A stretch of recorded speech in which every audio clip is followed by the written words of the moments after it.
एक बस रास्ते से गुजर रही थी। बस के पैसेंजर्स नींद में थे। ड्राइवर जैसे तैसे नींद रोकते हुए बस चला रहा था, लेकिन बस की स्पीड फास्ट थी। तभी बस ड्राइवर ने देखा कि एक कार दूर रास्ते के किनारे बाईं तरफ खड़ी है और बचे हुए रास्ते से बस तेजी से नहीं गुजर सकती थी। ड्राइवर को गुस्सा आया क्योंकि उसे बस की स्पीड कम करनी पड़ी और अगले स्टॉप पर पहुंचने के लिए बस को देरी होने लगी थी। बस उस कार के पास से गुजर रही थी। ड्राइवर को लग रहा था कि वो चिल्लाकर कार ड्राइवर को गाली दे, क्योंकि उसने कार किनारे से थोड़ी दूर रास्ते पर लगाई थी, लेकिन फिर भी जोर से हॉर्न मारकर मन ही मन गाली देते हुए ड्राइवर बस आगे ले आया। ड्राइवर तेजी से बस चलाने लगा। कुछ आधे घंटे बाद बस जंगल के रास्ते तक पहुंची। तभी ड्राइवर ने देखा कि एक आदमी रास्ते के बीचों बीच से भाग रहा है। उसकी पीठ पर एक बैग थी। ड्राइवर जोर जोर से हॉर्न मारने लगा ताकि वो आदमी रास्ते के बाजू हट जाए, लेकिन हॉर्न की आवाज सुन वो रुक गया और पलटकर बस को रोकने के लिए चिल्लाते हुए दोनों हाथ उठाकर हिलाने लगा। ड्राइवर को लगा कि वो आदमी मुसीबत में होगा, इसलिए उसने बस रोक दी। बस रोकते ही कंडक्टर ने बस का दरवाजा खोल दिया।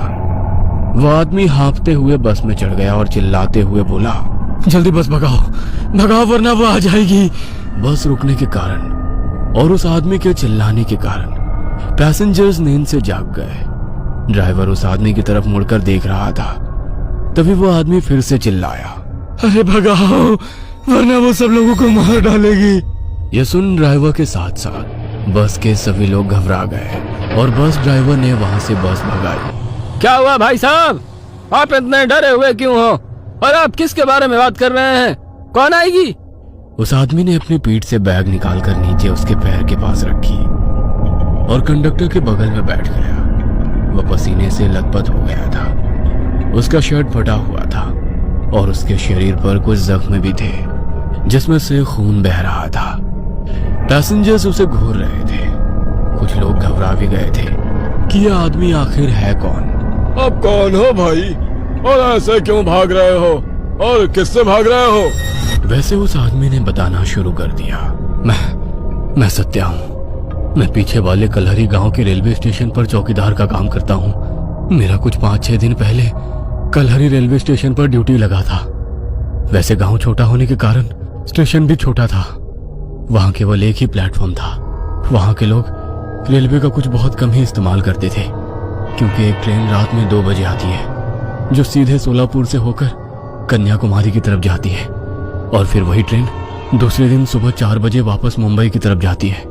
दिन में बस 10-12 और कभी कभी तो 2-4 और कभी कभी तो रेलवे स्टेशन पर कोई पैसेंजर आता भी नहीं है। मैं वहां जाकर बहुत खुश था, क्योंकि पार्किंग में कभी कभार गाड़ियां रुकती थी। उसके बाद तो मैं प्लेटफॉर्म के एक बेंच पर जाकर सोता था। पहले 1-2 दिन तो सब कुछ नॉर्मल रहा, लेकिन तीसरे दिन अमावस की रात आई। मुझे घर से माँ और बीवी का फोन आया कि आज के दिन रात में ठीक से ड्यूटी करे और भगवान का नाम लेते हुए ड्यूटी करे और अंधेरे से दूर ही रहे। मैंने हाँ भरी। उस रात पूरा स्टेशन खाली था। मुझे हर रोज की तरह उस रोज भी कोई काम नहीं था। टिकट काउंटर पर बैठा सुरेश मोबाइल में घुसा पड़ा था। पैसेंजर्स नहीं आते, इसलिए स्टेशन पर कोई कैंटीन या ठेके वाला भी नहीं था। मैं प्लेटफॉर्म के बेंच पर बैठा झपकी ले रहा था। तभी मेरे पीछे से एक छोटा बच्चा चिल्लाते हुए आया, बचाओ काका, बचाओ। उसके चिल्लाने से मैं डरकर जाग गया। मैंने आंखें खोली और मुड़कर देखा। वह 8-9 साल का बच्चा मेरे पास ही आ रहा था कि तभी मुझे वो देख जोर से चिल्लाया, मुझे छोड़ दो, और वहां से टंकी की तरफ भाग गया। मुझे कुछ भी समझ में नहीं आ रहा था कि आखिर ये क्या हो रहा है। वो छोटा बच्चा कौन था और किससे बचाओ बोल रहा था, और मुझे देख वो घबराकर क्यों भागा। वो बच्चा भागकर टंकी के पीछे छिप गया।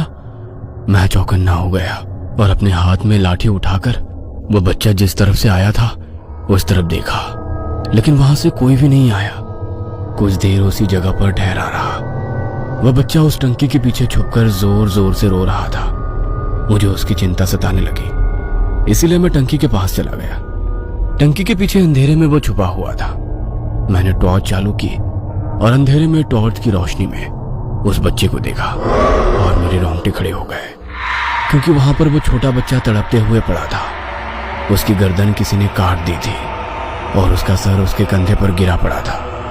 वह हाथ पांव हिलाते हुए तड़प रहा था। मैं डर गया और इधर उधर उस बच्चे पर हमला करने वाले को ढूंढने लगा और फिर वहां से पीछे हटते हुए टिकट काउंटर की तरफ भागा। सुरेश, सुरेश! मैं सुरेश के पास जाकर हाँफते हुए बोला, क्या हुआ? वहां पर टंकी के पीछे किसी ने छोटे बच्चे को गला काट कर मार डाला। क्या? हाँ, माँ कसम। रुक, बाहर आता हूँ। सुरेश ने कहा और वो टिकट काउंटर वाले रूम से बाहर आ गया। मैं उसे टंकी के पास तक ले गया। मेरी उसके पीछे जाकर उस बच्चे को देखने की हिम्मत नहीं हो रही थी, इसलिए मैंने सुरेश को अकेले वहां जाने के लिए कहा। सुरेश घबराते हुए टंकी के पीछे गया। कुछ ही वक्त में वो टंकी के पीछे से बाहर आया और बोला, कहाँ है बच्चा? वही तो है, टंकी के पीछे खून से लथपथ पड़ा। उसकी गर्दन कट चुकी है और उसके कंधे पर पड़ी है। यहाँ कुछ भी नहीं है, आओ खुद आके देख लो। मैंने वहां जाकर देखा और मेरी आंखें फटी की फटी रह गई, क्योंकि वहां कोई भी बच्चा नहीं था, ना ही वहां कहीं खून की एक बूंद भी थी। वह देख में हक्का बक्का रह गया। अभी तो यही तड़प रहा था, अब कहाँ चला गया? तेरा कोई वहम होगा, जा किसी बेंच पर जाकर लेट जा।